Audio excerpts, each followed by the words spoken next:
Now, last night in Off the Ball Towers came one of those bombshell emails we get every once in a while. It was saying that the independent report commissioned by Sport Ireland and conducted by KOSI into the affairs of the FAI was in fact being referred to An Garda Síochána. We'll be talking to the Irish Independent's football correspondent Dan McDonnell in a moment about this. But on News Talk Breakfast this morning, Chair of that Committee for Transport, Tourism and Sport, Fergus O'Dowd, was speaking about this referral of the audit to the Guards and saying that it's probably in the best interests that they have it under lock and key.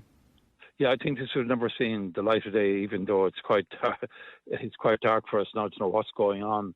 I think that Mark did a fantastic job, and I do agree if there's any way in which findings or anything can be released that doesn't compromise a Garda investigation, we should do that. And Mark is right too. The money that the FAI have got has been 50 million since 2008.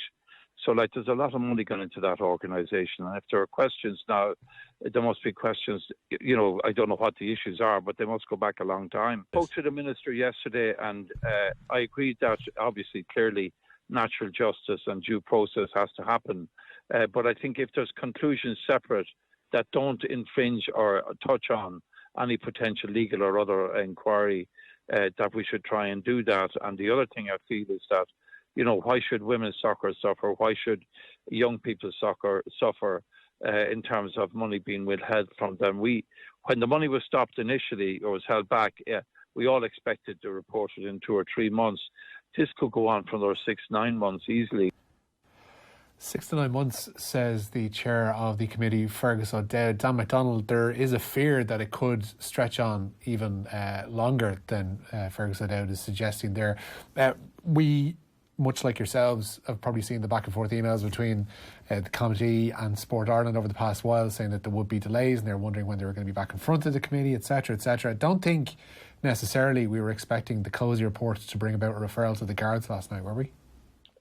No, I don't think so, Richie. I think this was one that, I'm not saying we expected it to be quick because, it was already delayed from September when it looked like we were going to get the KOSI report, and then obviously it emerged that John Delaney had left and they requested more details related to that, and that led to a hold-up. But yeah, the sort of realm that it's entered now, you would be slightly concerned.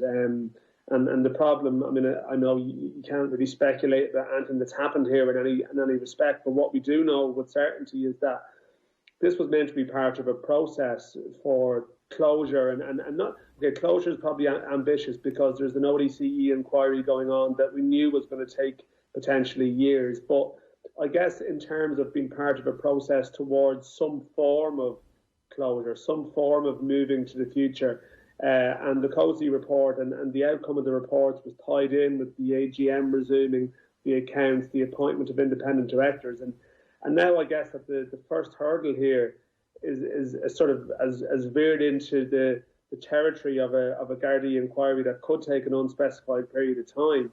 Then really the issue you face is that there is no kind of any closure at all. And this just hangs over everything that the FAI does and possibly prevents it from doing some of the things that it needs to do to rebuild and restore trust. Yeah, it's a case of everything for the foreseeable is going to be tainted by this. We've no sense of when that cloud is going to lift. And one of the things that Shane Ross also mentioned last night, that this too, like the KOSI report as well, would also be referred to the directors of corporate enforcement. So, you're speculating years. It's only going to get longer if that happens to be the case. Yeah, no, I think the ODCE one I think is going to take some time. It's taken a period of time and gone through legal channels just to try and see which documents are privileged and which documents are not. So effectively like a form of discovery, I guess, before you can even start to get into the nitty gritty of the whatever they feel maybe needs to be explored there. So I know there have been calls today to maybe, could it be possible to sort of publish some element of these reports, not in their entirety or leave out sections that people feel might compromise any inquiry. And that's fair enough, but even that in itself is probably unsatisfactory. Now, I don't know what people expect these reports to tell them. I'm not sure if it's always been set in stone that these reports are suddenly going to go, well, here's what happened and why.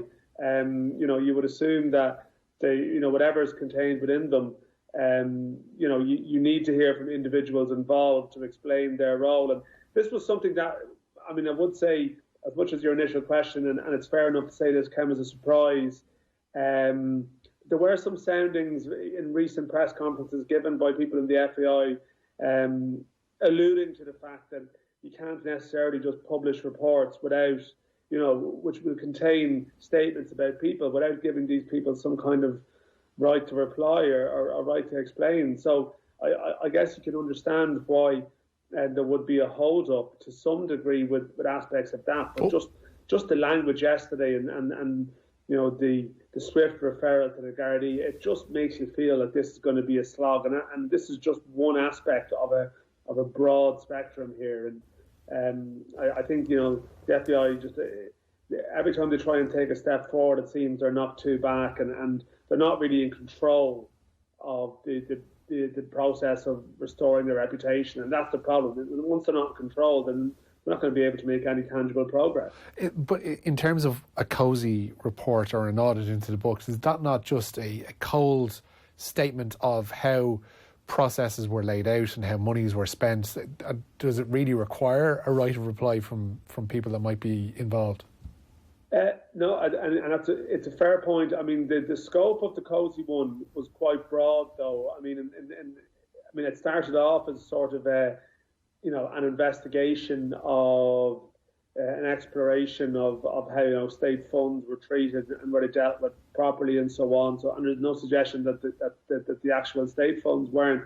But beyond that, they did seek information on all credit card statements, audit committee meetings. Again,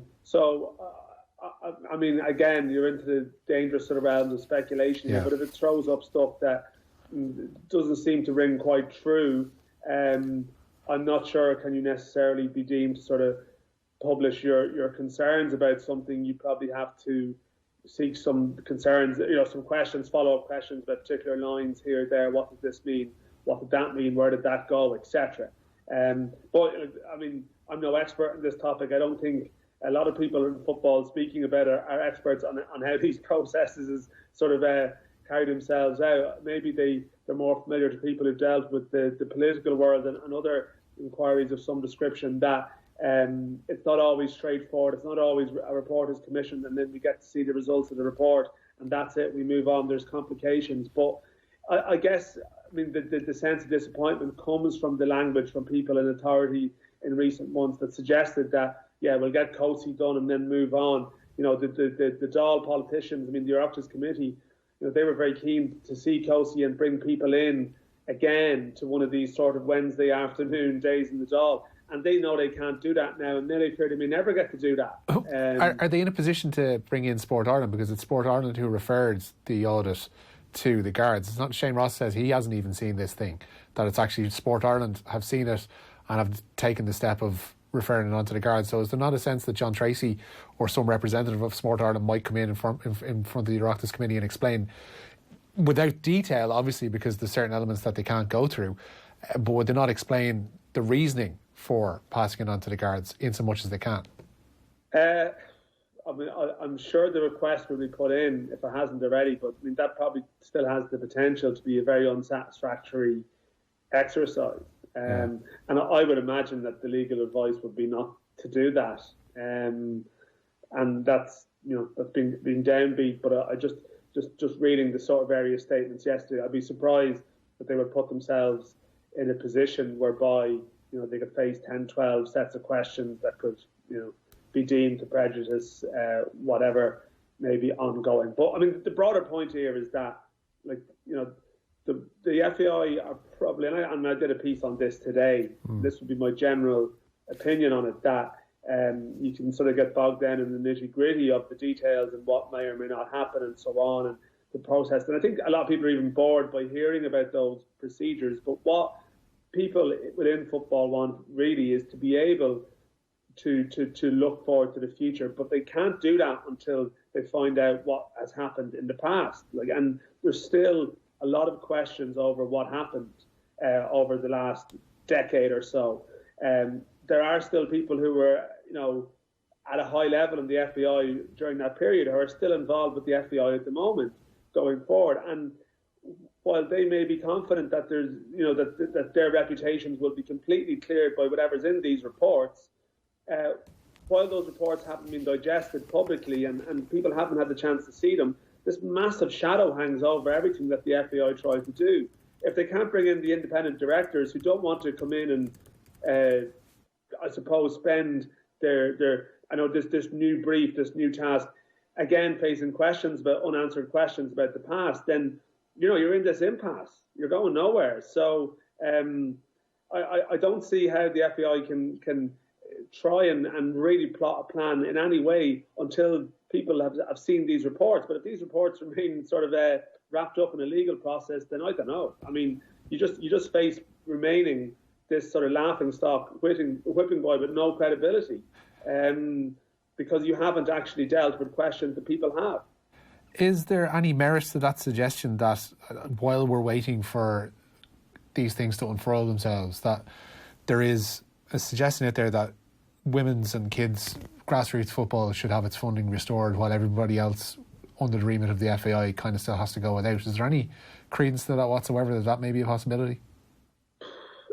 Yeah, I mean, there is a broader point here that there's no doubt that, and I do agree with the point that, the government probably, the level of government and state funding and support towards football has been inadequate over a long period of time, and it's deeply sort of frustrating and annoying that for a lot of people around the country who just need money to carry out very worthy projects, that there's a suspension of the funding towards their projects. And I don't think anyone would particularly have an objection to that freeze being lifted, but the only question with that would be is that sort of suspension of funding, is that the only power that government holds to ensure that a sort of a proper change takes place? So if you start doing it on a case-by-case basis, then where do you draw the line of where do you stop, in the sense? Because I mean,